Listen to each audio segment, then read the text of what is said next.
Hello, hello, gorgeous souls. Flea and I are back on the beautiful Vimeo, and we do love Zoom as well. It always has different lighting and a different feel, but welcome back to Age of Awæcnian. Yeah, how are you feeling, Flea? It's been even morning. We've just had lots of things happening. How are you traveling right now? Yeah. When we talk about this journey, we talk about this journey being like full on, and as high as I was after our last guest, I then just had to go and have a cry. And I was like, what is going on with me? It could be this, and this. And it's actually all of them. Yeah, okay. So now what do I do? Because this overwhelmed feeling is something that I'm noticing a lot of people are feeling. It's this sense of like, I know what's right for me, and yet I'm refusing to do it. Like, why do we do that? This question ponders me daily, and it is driving me up the wall. And it's like, okay, I know I should eat right. Why did I just go and have another coffee?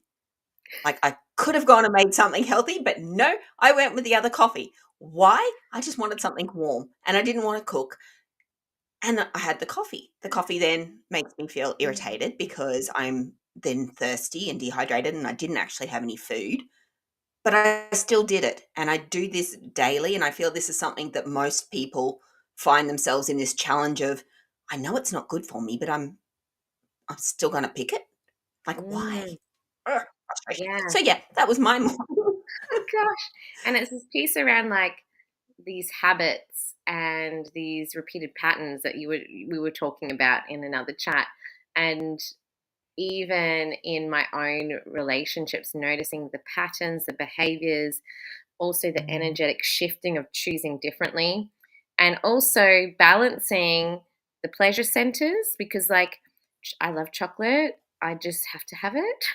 And it's like also like the coffee because it tastes good, wanting something warm, tapping into the pleasures and not guilting ourselves over those things. But then we find ourselves going into guilt and shame and repeating these cycles of like, I know all the things that are good for me.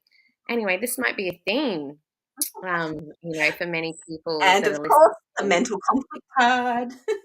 Yeah, yeah. It was down the bottom there, but I'm like, okay, this is obviously where it's coming. So that mental conflict, that internal wisdom that we go against every Yes. single time. And oh gosh, and our next beautiful guest that we have on with us, Cass Barry, who again is local to us, which is beautiful, um, has also experienced some of the things that we have been talking about with our beautiful guests that we talk about privately, and has also been on her own journey and roller coaster ride.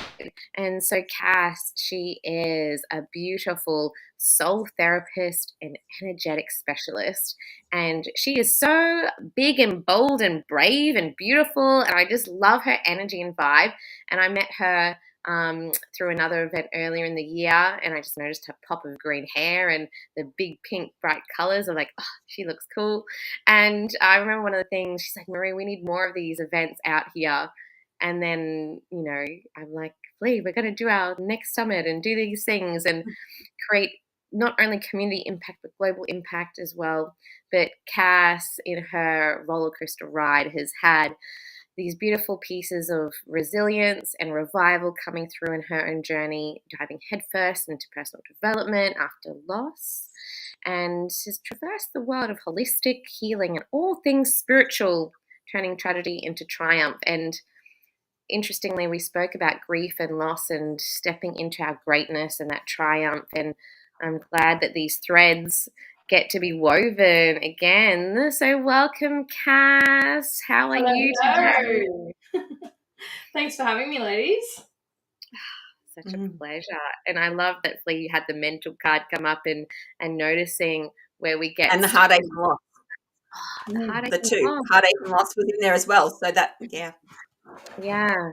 And we just love having amazing people on that are courageous and brave enough to share their visions, their dreams, but also what led them to their visions and dreams. So I know I've just shared a little bit about you, but we'd love to hear more about who you are and this vibrancy. And yeah, we'll just go with the flow in our conversation. Love it, love it, love it. I'm very much a go with the flow person.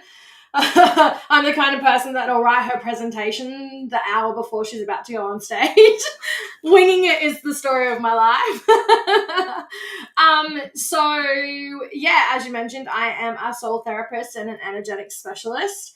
That is an interesting kind of label that I have recently, created for myself. And I know, like, in so many ways, we're like, we don't want to label ourselves. We don't want that kind of thing. But the reality is for us, like, this is my business. So when I'm meeting with people are going to be like, what do you do? And I can't just stand there and be like, well, everything. Like, some spiritual stuff, and then some counseling stuff, and then some therapy stuff, and then like events, and then crystals, and you know what I mean? So it's really been a struggle for me. And again, the mental conflict and all of that, it's really been a struggle for me over the past couple of years to actually find those words that excite me. Like, qualification, I'm a holistic counselor. That's my main qualification there. But then I'm a crystal healer, then I'm an energetics coach. Like, there's so many things, and it's just like nothing felt right. So I was like, if I can't even describe myself, how am I supposed to even help people in the long run?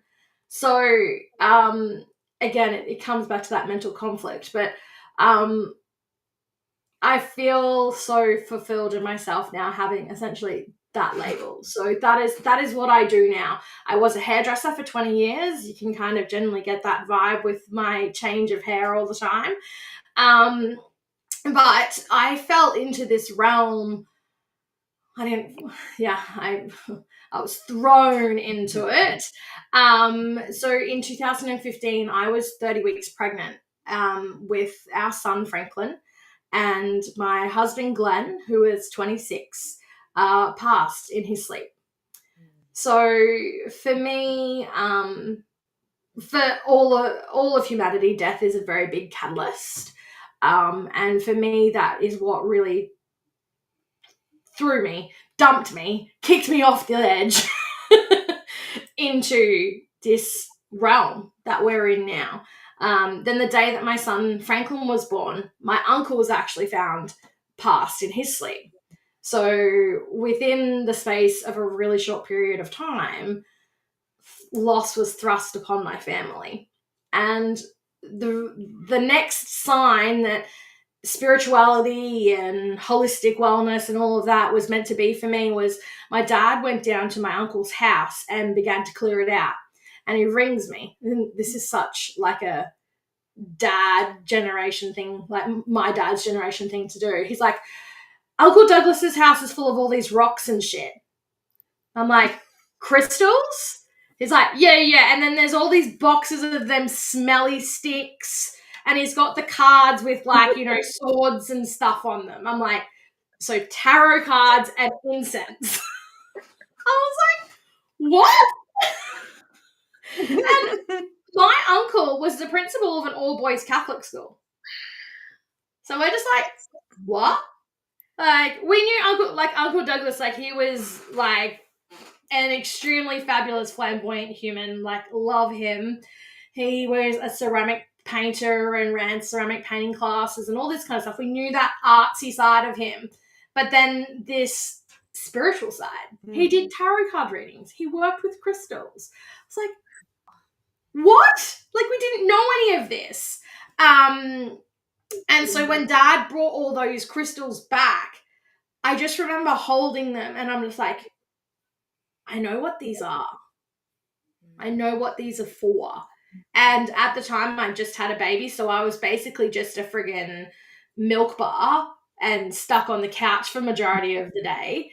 So I studied. Like, I just Yeah. immersed myself into the realm, really starting with things like crystals and oracle cards and that kind of stuff. And then it just progressed, and here we are now, 8 years later. So powerful. Oh my gosh. You're such a girl of our heart. We love that. And the crystals too. Like, that was totally me. It also, and my partner does the same thing. It's like, oh, I guess you want to look at the rocks and stuff. It's like, yes, I do.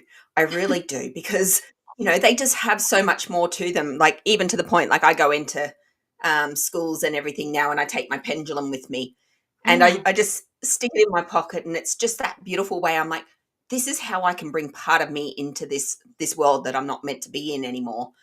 And it's just this little bit of a inspiration to those kids, because it's like, do you want to see some magic? And they're like, magic. And it's like, okay, I'm going to ask the crystal some questions, and it's going to say yes or no. And these kids are like, no, that's not, you're doing it with your hand and you're doing all this. I'm like, okay, look, my hand is propped up. It's not moved. You watch if my hand moves, it's not moving. And like, just the fascination. But that topic of being able to then go, and that energy that I just explained about the crystal, how it's working with the question, it's working with the environment to give us this answer, that energy is you. And the kids are just like, really? Wow. And to me, like, I'm like, why is this wisdom not something that is taught to young people? Like, to harness that energy so early on. For me, I use it as a behavior tactic, because obviously I can't sit there and just teach spiritual concepts in a Catholic school. It's not going to really work. But, we sit there and we use what we can in the modes of communication. And like you said, with those labels, I'm the same. It's like, oh, what am I? I'm a destiny architect, a coach, whatever it is. You can create it. The only reason we need the label is so that we can express it to others. And I love that these things, like these beautiful rocks, as they're called, have that wisdom and that power within them to have those conversations. It's like, okay, like, usually I wear them, and the kids are always, oh, what's that one? Or, oh, what's that one? You've got a tiger's eye. And it's just beautiful to now see that so many of these kids are even aware that there's different types and there's different properties. And it's like, oh, what's that one doing? Like, identifying the frequency and color. It's so powerful, and such a simple place to start as well. It's like, once you get used to the idea, I had a sore shoulder. It was like a frozen shoulder for ages. Went to the chiropractor, went to the doctor, was getting massage. Nothing fixed it, and I couldn't work out like what it was. It just kept wanting to stick. And my cousin is my sort of thrown in there crystal mentor. She does lovely grid work and everything. And she's like, oh, well, if you're open to it, I'll give you some things and we'll do a little energy healing. A little bag of those lovely rocks that I tied to the back of my bra strap. In 2 days, I didn't have shoulder pain. And I went, okay, now I've been literally everywhere. I've been doing all of these things, all of the, the different creams, the ointments, the everything. 2 days of a pack of rocks strapped to my back, and that pain was gone. So, like, it is something that most people will laugh and mock, but the seriousness of it is it does work so beautifully. Yeah. Yeah. And and again, that kid, the kids being aware of it, so my son, he'll ask for what essentially is what I do with a crystal healing and a chakra alignment. So I place all the crystals on your chakras and things like that. So he now asks for a crystal lay down.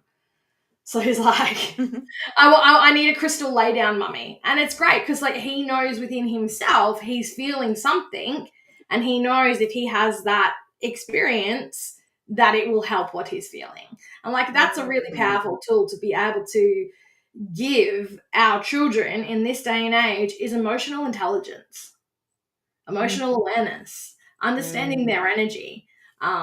That's a powerful gift. And if we can give them that gift by sharing a freaking rock, like, awesome. Yeah, I love that piece. And Power. there is power, and there's intuition behind it too. And it's like this balancing of the worlds of the emotional intelligence and that cognitive side that we can all understand and what we've done, but also noticing with our youth and our young people that in feeling into the emotions, there's an intuitive side that naturally comes on board. And it's like, modeling that, my husband was into crystals when I met him, and he introduced me into this love, and he always has had this fascination. And I notice now in my own development and growth that, obviously each of them has a different frequency, the way that they're formed. There is a beautiful science behind them, but there's this beautiful alchemical magic as well that's within each of them that is so divine with the frequency. And they have energy, they have this intelligence coursing through them to either absorb things or help expand things or to bring clarity. And I suppose this is probably what you absorbed yourself in when you were pregnant as well.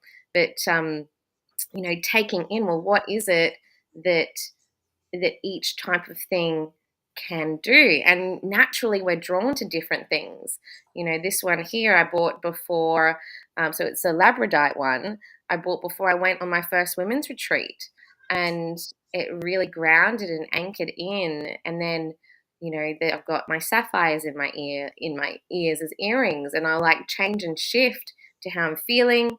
And kids just love it. Like, I'll wear this, and just little people, when you're in primary schools, they just touch it. They just want to touch it. Or if I have my bracelet on, they're like, "What is that?" They're just drawn. I know it's like, "Don't touch me," but they want to touch it because it's sensory. Um, but it is so much beautiful power in it. And so, Cass, when you started exploring this crystal wisdom medicine, how do you love to use it when you work with people? What is it about them that you love working with that just opens up not only for yourself, but also for the others that come into your field? So for me, I do specific on-body crystal treatments. So that's how I utilize them. So again, I have collections of crystals that are designated for each chakra point. So I'll use those specifically in an energetic treatment. And then it's also just the power of, having them on you, having them with you. But it's also the power of you can attach energy to anything. You can attach a belief to anything and it will help you. So, crystals, powerful. They have their own properties. They have energy. There's science behind it that measures the frequencies and all of this kind of stuff. And you'll find crystals in every day, in remotes, in screens, and, quartz is used in so many things. But at the end of the day, if my clients know and trust me, I could go and get a rock and be like, hey, whenever you hold this rock, you're going to think of this and you're going to feel this. 100% love the power of crystals, but it actually comes down to the power of you. It's the power of your belief. It's the power of your intentions. It's the connection with yourself and the belief in that. And then there's the opposite of that. It's it's the things that we then look at as triggers. Every time I drive past that place, I feel X, Y, Z because that's where, I had an experience. Or every time I, smell that smell, it brings up, a trauma or whatever. So again, it's the power and the intention that we give an object. That is the real key. Mm-hmm. Yeah. Yeah, Flea is always when we converse, she's always bringing back to clarity, back to intention. What's the intention behind those words, or why you're doing this thing, or listening to the other person? And you've just really refined it back to self. And this is what we love doing at Awæcnian Academy as well. This is part of self-mastery. And whether we can lose everything in our lives, our home, the money, the clothes on our back, if we can come back to self, back to the heart, knowing that we are home and that we can take each step and take the courage forward, then we get to shift everything, even when we feel like we have nothing. Mhm. And what was that card that you shared there with the beautiful green? It was the heart chakra. Coming back to the heart, that I love, the things I love, which is all of that hope and that star essence, that light within us, the belief, which is what Cass was just talking about. Like, it all comes back to the belief and the power. And it's so very true. Like, we can believe in fictional, fictional objects that we haven't seen. Mm. And yet, our simplest beliefs about our health and our vitality and our self-worth will dismiss and put under a rug. It's like, oh yeah, I was an angel in a past life, but in this one, no, sorry, I'm not good enough. Like, that's kind of like the most pathetic thought process that we can have. But at the same time, we all do it, and it comes back to what I was saying earlier.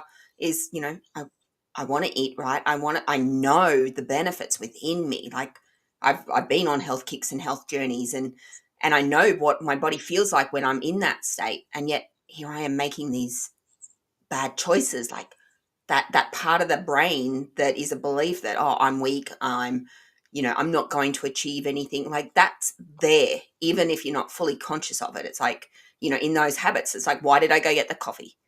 I went to get the coffee because I wanted to tell myself I could do what I want, and there's no control over me, and I'm keeping this control, and there's no way it's, going to impact my body, but it does. It does, because that thought process was there from the get-go. And, it's how honest we want to be with ourselves about it. And for most people, I feel that belief is like, oh, well, I don't know why I did that.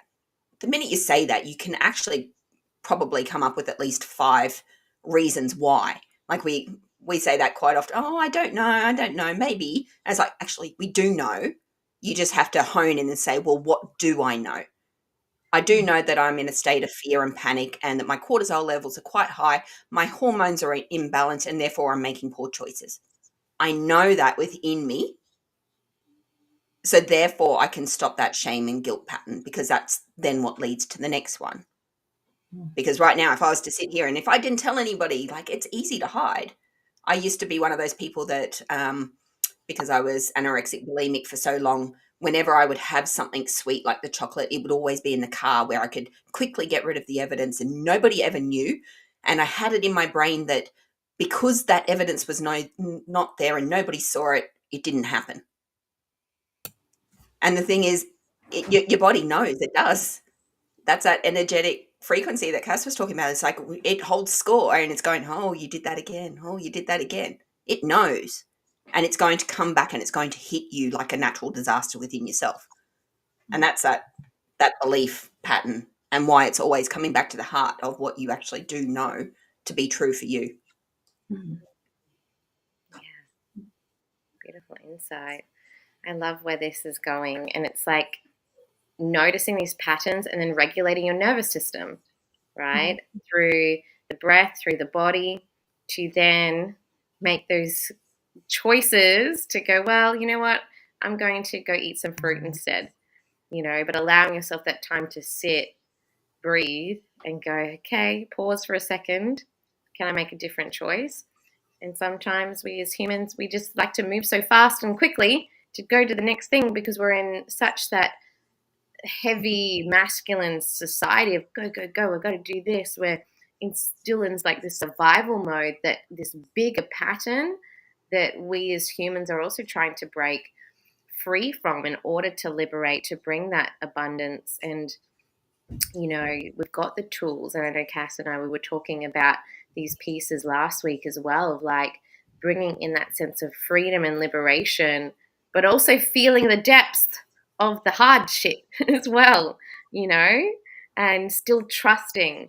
And I'd love for you, Cass, to share more, I suppose, about what's alive for you in this moment, in this depth of the experience, whether it's your own or in other people that you've noticed, that sometimes we have to actually like feel the deep loss, the grief, the scarcity, these things that humanity has experienced within ourselves and our hearts, even though it's freaking hard, and still trust that the abundance, the wealth of who we are is accessible at any time. and to shift through that resistance. We're talking about resistance and like actually break it. Mm-hmm. Some of the biggest lessons. I'd love for you to share some of your insights on that. It's the timing of it all. Like, I've really been in the depths the past month. And I think the biggest thing is, it's like, we're taught that resistance is a negative. We're taught that when it gets hard, to fear it. You know, and I think it's something that has been, it's in our DNA, it's in our biology. Like, if we go back to like cavemen, their entire day was to survive, to constantly fear their life, fear of getting eaten, fear of not having shelter, and fear of not having food. Like, constantly living in fear. Like, and then that comes forward in humanity now, you know, because that is what we're descendant of. Our fears are just different now. We fear that lack of abundance. We fear that lack of time. We fear that lack of knowledge and things like that. But the reality is we all have access to the same amount of time. We all have access to the same amount of abundance. Our fears are individual, but we all have access to the ability to work through those fears. And I think that's the biggest thing, is it's like, when you're met with the resistance, meeting it with action, meeting it with knowledge, and meeting it with, you know, pleasure in some ways, is a lot better than meeting it with fear. And I have experienced a lot of resistance and a lot of loss and things like that. And I'm a fucking weirdo, and I love the hard stuff. I love the hard stuff, because on the other side of the hard stuff is what you want. Like, no one wants to live in a comfort zone. That's boring. You know? And I actually love it. And I always think this. We've got like 4 horses here. And so whenever they're leant over the fence and they're eating the grass on the other side, I always hear that saying of like, the grass isn't always greener on the other side. I'm like, yeah, it is. Like, yeah, it is. On the other side of the shit show, the grass is definitely greener, because we've gotten through the mess. You know, like, if you're just wildly jumping fences for no reason at all, yeah, fair enough. Like, but when you are in that, met with that resistance, when you're in that heaviness, when you're in those dark times, jump the fence, look for the greener grass, like, take that leap. You might have no freaking clue what is waiting on the other side or how you're actually going to get there, but you just have to keep going. In the past month for me, I have transcended quite a bit with what I thought was mainly in business, but it's not. I am my business, so it's always me. You know, the business is just the little thing over to the side that is my vehicle. But everything else it was all me. It was all my own beliefs. It was all my own it was me taking on things that others had said and thinking that I'd worked through it, but it actually was just festering in a little part of me.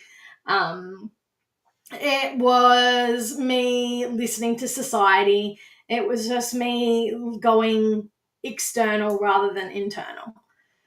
And once that all sort of started to fall into place, and I realized that, like, hang on, I'm not actually talking to myself here. I'm not actually asking myself these questions. I'm not seeking the answers from myself. Once that all sort of fell into place, I have relaunched. I've rebranded. I have fallen into a space where I just feel so fucking lit up that now that fear of resistance isn't as prominent. It'll come back around. It always does. Like, I'm not going to fucking lie. There's always going to be a moment when the shit show's going to come back over for a few days. It's like the traveling circus. It always comes around. But I now know that I've transcended this. And the thing is, as well, as I transcended a lot of this within a couple of days, not the weeks that it's taken in the past. So each time that you met with the resistance, you're learning. So the next time it comes around, it's not there for as long. And that's the same with grief. Grief, especially, you know, when it comes to like bereavement and death, you will live with it forever. It will never go. It will never, ever go. You simply just become bigger than the grief. And that's how you learn to manage it. It still hurts just as much. It just doesn't hang around for as long as it did in the earlier years. I definitely feel that, like that awareness piece. It's like, oh, okay, yes, I understand this now. Why? And then within a few days, you definitely feel that release, and it's like, oh, okay, yeah, I've been holding on to that for way too long, and I didn't need to. That realization that it was something so small. I was like, why was I holding on to that? Like, literally, it was just nothing. The triggers I've noticed in the last year, like being triggered by others, was something that I would internalize so badly. It would be something that, like, it would eat me up for days. I'd be jumping over backwards to, try and control a situation that technically probably hadn't even happened because it was all in my head. And, like, oh, I'll make sure they like me because, this and this, they haven't spoken to me or whatever. And I think the whole world was coming down on me, to now being able to sit there and go, okay, I'm feeling triggered by this. What part of this event is, showing me something that happened in the past? And then I can jump to that event and go, okay, where is it similar? What do I need to be aware of? That awareness is so powerful. I had a situation with my partner where he was stressed at work and he wasn't talking to me. I was meant to go out with a friend and everything. And I was so bitter because I knew he was going to pull out and he wasn't going to come to this event. And I was like, I don't want to go on my own because it's, another one of those things. And in the moment, like, I remember thinking to myself, it's like, I'm just going to go. I don't care whatever happens. And knowing that me going would have resulted in poor choices because I would have been annoyed and I would have been ticked off and I would have done the wrong things. I then went back and I went, okay, now I've learned all of this for a reason. Why am I getting triggered over this? Like, it's the same pattern. I know that the last time this happened, I ended up running and I moved six hours away. So, these things happen. And I stopped, and it was in that moment of stopping and just listening to the frustration that I worked out none of what was happening in his reality had anything to do with me. None of it was a reflection of myself or not wanting to spend time with me, which is what I was absorbing it as. And the minute I did that, I went, wow, if I didn't know that and I had have acted on the same behavior patterns as before, it would have been catastrophic. It would have led down a whole lot of fighting, a whole lot of, like, just bitter mentality, just, that pettiness that we tend to fall into when we're hurt. And, like, that is so much quicker now because I can identify it before it even escalates. Now it's like, oh, I'm feeling this. Why? I have not enough sleep, not enough this. And I can now work them out at a heartbeat rather than, like you said, those weeks or those months or even the years. I'm 46, so some of these have taken a while to work through. It's like, whoa, okay. But it's such a powerful example there, even with what both of you were saying, but it does come back to that emotional intelligence and that awareness, being aware of the triggers. And all of us have had training, whether it's trauma training, counseling, psychology, particularly with us in education, and looking at those triggers and emotions, because most people just go happy, sad, angry, and there's such an array in between. Yeah, it's a beautiful emotion. That's just the negative ones. They're just the negatives. It's not even a positive on there. Yeah.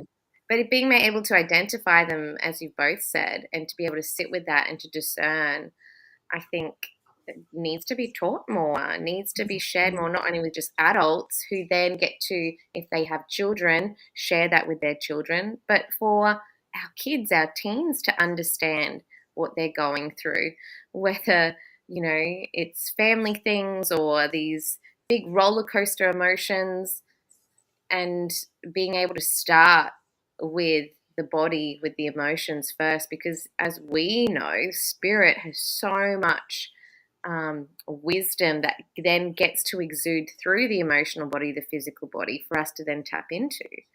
And for you, Cass, like, I suppose that intuition, and this wisdom and this knowledge that you've cultivated in the last 8 years, did you have access to that when you were a kid?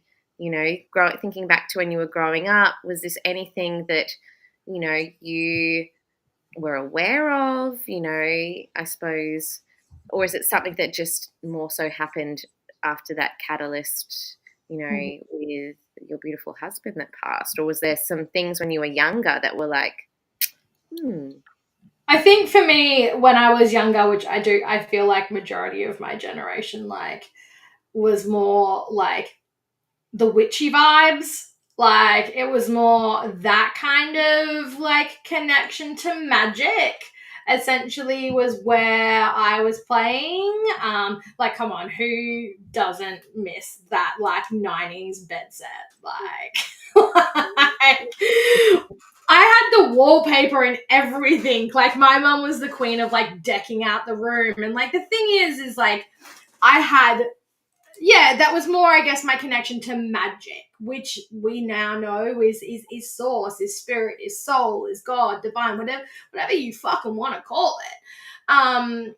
For me, and I even realize now as well, like, when I was, this was like early teens kind of years, I had like what I now know was an altar in my room. I had like a little table and I had all my things and that kind of stuff. So I guess, like, as a kid, that was my first experience with the reality of spirituality and magic and things like that. My building of knowledge and now what I guess I call, my belief system, my faith, really didn't sort of fall into place until Glenn passed, because I guess in many ways, like, I hadn't needed it. I was just here being a human. I didn't have a religion. I didn't have sort of really anything up until that point that made me go, why the hell are we here? Like, what is this experience? What are we meant to be doing? And then that's when, like, spirituality, I guess, was really thrust upon me, because then that's when I started tapping into the ability of like psychic connection and clairaudience and hearing things and seeing things and speaking things and all of that kind of stuff. So it's like, for anyone who experiences death, after the death of that person, you do not look at the world the same at all, because your world is no longer the same. But for me, my world was completely different from a human perspective, but then all of a sudden it was like this channel had just been opened. Like, it was just like, all right, here you go. And it was quite interesting as well, leading up to Glenn's passing. Like, I would come home and he would always, like, he was a guitarist, amazing musician. And he would always be, like, say, watching, like, guitar YouTube videos and stuff like that. Like, that was just, he was either playing music or he was watching music. And about a week leading up to his passing, he was starting to watch stuff about, like, the cosmos. Like, he was starting to watch universal things. And I was like, didn't really think much of it. Like, cool, like, awesome. That's, a cool thing to be watching. It's cool to learn stuff like that. But I realize now it was the source essentially coming out of him, preparing himself for not being human. preparing him for the reality of like there is actually more than us here. So yeah, it really was that catalyst was his death for me. Just got goosebumps. And these signs and symbols that come to us, whether we're subconsciously aware or not. But I love that you've gone back and reflected and go, oh wow, this is so divine that for him at that point was absorbing through some of that preparation. And for you to also come back at it now, the grass is greener, where it's like you've gone through that hard time to go, wow, how beautifully divine that these symbols, these messages, guidance was there for him during that transition. Whether, obviously he didn't know it at the time, but on a soul level, we all know because we've decided all the things. But again, we still have that free will and that choice on this designed roller coaster destiny of life and this experience. Yeah, that's really beautiful. What was that card, Flea? That was the waiting game. So it's the choices and the decisions, but to expect the best. So it's remember who you are in the choices and the decisions. So that's that waiting game, and kind of like the catapult as well. It's like what we assume to be our life, and then that, like if you think of the hourglass type thing, like flipping it upside down. It's like that flip upside down has to happen. And I remember one of the things that stood out to me, because it wasn't a physical, like the death for me was actually of myself. It was like that identity of being the mum and not being the mum, and then being the teacher and not being the teacher. It's like, well, who am I if I'm not these things? Like, I've strove my whole life to become this. That's what the world told me I needed to become. But like, what am I? And it was the same question. It's like, what's the purpose? If it's just to find love, okay, well, I found love, I worked that out. Do I need to be here anymore? It's like, okay, if it's not that, then why am I here? Like, what is my purpose if it's not to be these things? And I'd like to say I have that more sorted, but I don't, because it's, it's open. It's just the experience, to my knowledge anyway. But that waiting game, that flipping upside down, that, it's that moment of, here are the choices, and our choices are laid out before us like every second of every day. And it's, what decision are you going to pick? Because the choices are there. That's the free will. The free will is that, in this reality, you can choose to be good or bad. You can choose the right or the wrong. Like, it's there, but the decision is yours. And that's the ultimate. It's, what decisions do I need to make for me? And it was in that moment that I went, well, I can't teach this way, because it's not what a teacher feels like to me. Like, if this is ingrained in me, this is my body, it's in my human design, it's in my astrology, like nearly every single thing that I've read about my particular design indicates I'm meant to be a teacher. And yet the environment that is conducive of that is like complete opposite of me. Where does that formulation come into play? And that's the choice and the decision. Well, if it doesn't exist yet, it has to be created.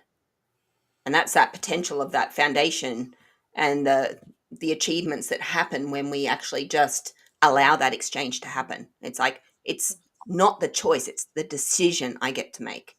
The choices are there no matter what. It's the, what do I get to choose for me, that's going to lead to that foundational shift within me, to go into that heart space, to choose the light, to choose the good, to choose the power that I know is there, and to combat all of that conflict and defeat and that heartbreak that we go through, because we're not losing anything. We get to gain every single experience. And I guess that separation, because one of the things that popped up was, how do you handle death? And I went, oh, I've never actually lost anyone. And like, that was my thinking. It's like, oh, I've never lost anyone. I actually have. My aunt died of a drug overdose when I was 16. My grandma died not long after that. I detached so much from their death that I basically wiped them out of my reality. They almost didn't exist. They existed for such a small period of my life, and then they weren't there anymore. And I love this because when we talk about the signs and synchronicities, my grandmother's name is Rose, and this has been something that is, as Marie knows, pops up quite regularly as this reminder. And I had this complete separation to her, to the point that I didn't like roses. Like, it's like, oh, don't buy me roses. Like, why would you get roses? Like, ew, like, that's not a nice flower. I bought a ring that turned out to be, it was made from a spoon that was a rose. On the wall behind me there, laminated, is the first rose that Marie gave me from one of her circles when I came back. Like, all of these things, like, it is continuously thrust upon my face, like thrust in my face, to the point now that I'm like, okay, I can't ignore this. This disconnect that we experience as human beings is how we handle loss. And how we handle loss is how we disconnect from ourselves. Mm-hmm. Yeah. It's because of fear. It's fear. Yeah. And it's fear of the unknown. Like, we have been taught to fear what we do not know. Instead of being taught to, and in saying that, we are doing it now. Like, we are definitely as humanity questioning, but we were never taught to question. We were taught to fear. Like, for all of humanity, we've been taught to fear. And if we were taught to question, to learn, to embrace, we would certainly be at a whole different place. And, you know, dare I say it, but that, you know, worldwide phenomena that we had a few years ago, that gave people permission to question. Mm-hmm. Yeah. You know, like, I don't know where I sit with the fucking belief on, like, what it was or where it was or whatever and things like that. I'm just like, whatever. Like, whatever. It happened. We got through it. But it's the reality. And I do sort of sometimes sit and chuckle to myself and go, the big ones behind that experience really shot themselves in the foot, because it brought us together and it taught us to question. It gave us a space to learn and grow. So it's like, if you were trying to fear us, if you were trying to squash us, you fucking failed. Yeah, there's always a gift, right? And even though in that tumultuous time where people were in deep fear of, you know, of COVID, of disease, of all the things, questioning what's going into our bodies was such, and still is, and I suppose it's the gift from that. What is going into our bodies? What is going into our medicines? There are more holistic approaches that are natural, that our body designed to do it, which is the gift of people like us who have been in this world, who have been doing the research, study, self-mastery, and that continual growth of being the apprentice and the master of ourselves and our lives. Like, this is the gift now that we see on that collective level. And my husband and I were talking about this yesterday, about these systems that are now being highlighted because of decisions like that, other decisions that they're making for society. And you can feel it in the collective that people are getting angry. And this grief of what has been lost on that cycle. There was a lot of deaths in that experience. And in history, when you look at other pandemics and other things, this time, are we learning? Like Flea was saying, can we look at the past and learn as a collective and question, as we've all said, and go deeper into going, well, is there a better way? How can we do that? Not only for ourselves and our families, but for community, for the world. And this is why we love what we do, and connecting with people and trusting the divine in these conversations and tapping into the individual, but also into the collective. And yeah, like you said, there is a massive blessing in it. And it's for the new earth. It's for the creation of, like, what we're leaving behind for our children, our grandchildren, for the generations to come. And this is a beautiful thread back to our earlier guest about the ancestors now, and us feeling Like, we've done the healing for ourselves, and it's for us to feel the past and to transmute that so that the future and what we're creating and co-creating doesn't have to have that trauma for not only ourselves, but for Earth, for the galaxy, and I feel the bigness of this because the universe is watching. Every being it's lined up to be here in this time. Like, how lucky we are to experience this roller coaster, but also be here to shift and alchemize. And it's that turnkey pivot moment where we have changed the tracks. And this is what our summit's about, changing the tracks and the trajectory. Because you're doing it for your life and your lineage. Flea's doing it for her life and I'm doing it for my life and my lineage. We're doing it for the feminine. We're doing it for humanity, for our sons and our daughters. And this is the impact that ripples out. And we're not scared anymore to talk about these things. And it's that fear piece that it's like, I'm no longer scared to talk about my divinity, to talk about like remembering the angel wings opening, remembering the divine goddess, remembering the lyre in life, also knowing the ancestors of my lineage and my current life now, that it all gets to be the gifts that we can tap into. And being brave enough to share your story, Flea, your story, Cass, my stories in the things, when we share story and when we feel each other's experience and wisdom, this is the power. And this is one part of the puzzle, which, the power cards come up again. So I love everything that we've talked about today. Flea, what's on that power card? The lion, the beautiful lion, and the shaman as well. The shamans within us, the wise people. So it's the lion and the man, or the the human and the animal instinct within us, but it really talks more of the strength in different types of power. Like, each one of us is completely different. Our experience is different. However, we're talking the same.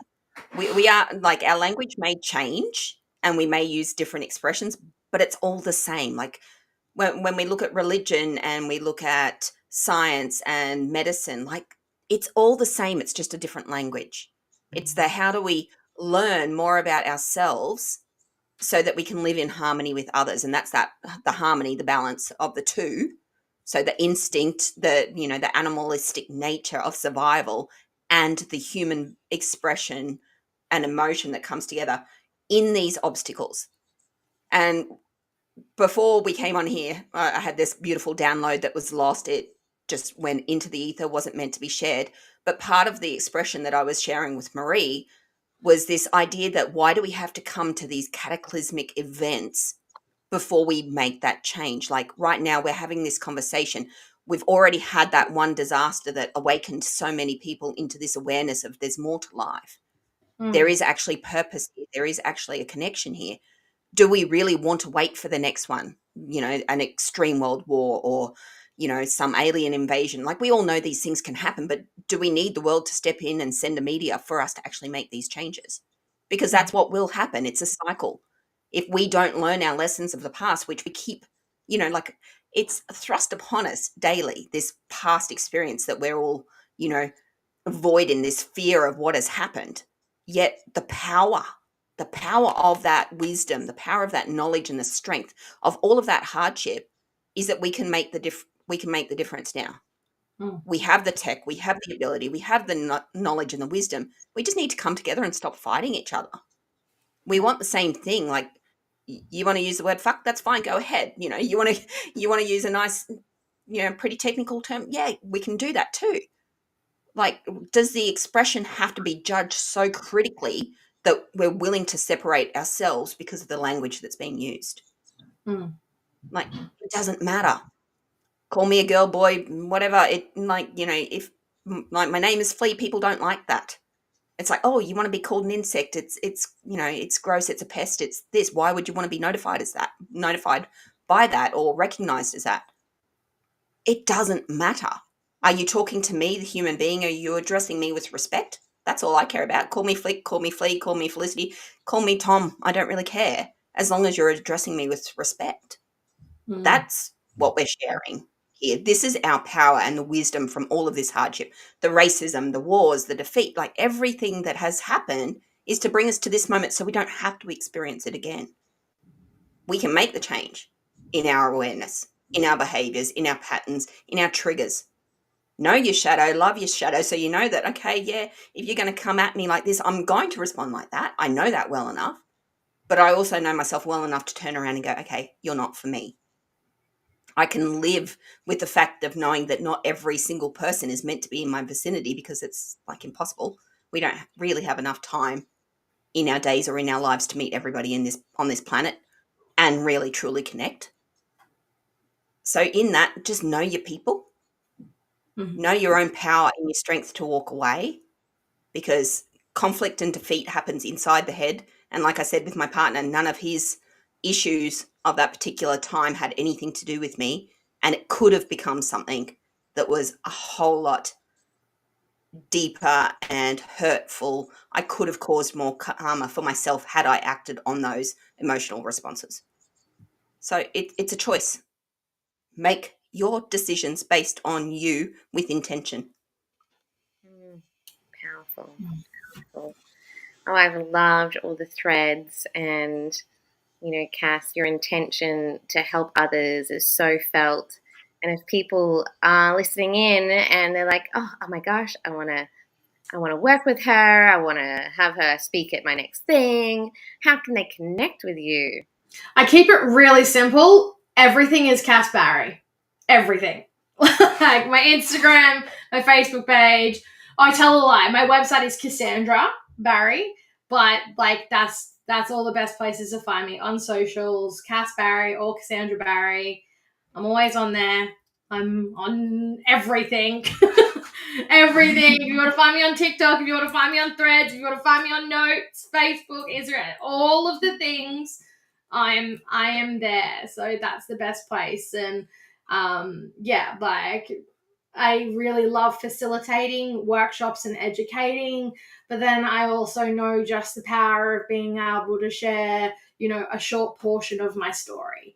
Sometimes just sharing that story can be enough to be that moment, because like Flea was saying, it'd be so great if we didn't have these tragedies to be the catalyst. And that's my biggest mission is, for me, my tragedy and that trauma was my wake up point. But the thing is, you can actually wake the fuck up at any point. So that's my biggest mission really, is to help people to not have to hit rock bottom before they start climbing up. So that's really really what I'm here to do, is to start continuing to help as many people to level up and to really understand why the fuck they're here. Love that. Yes, love that. Oh, when you say level up, I think of that really feisty, sensual song, Level Up, Level Up, Level Up, Level Up. Like, boom, boom. Makes me want to dance. I feel good. Yeah, it's on my daily playlist, yeah. What a beautiful high vibe way to end.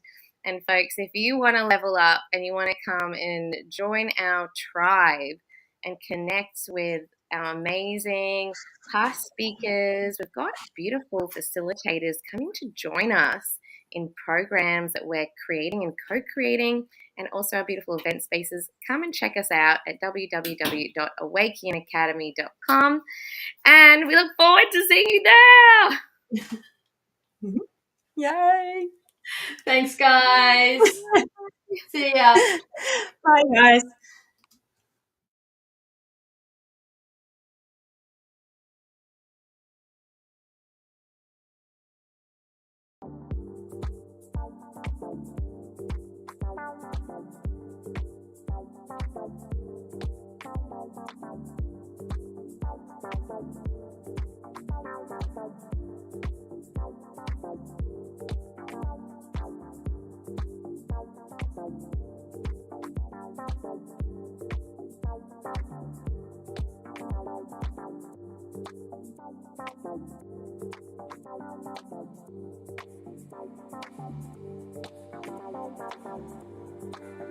Bye.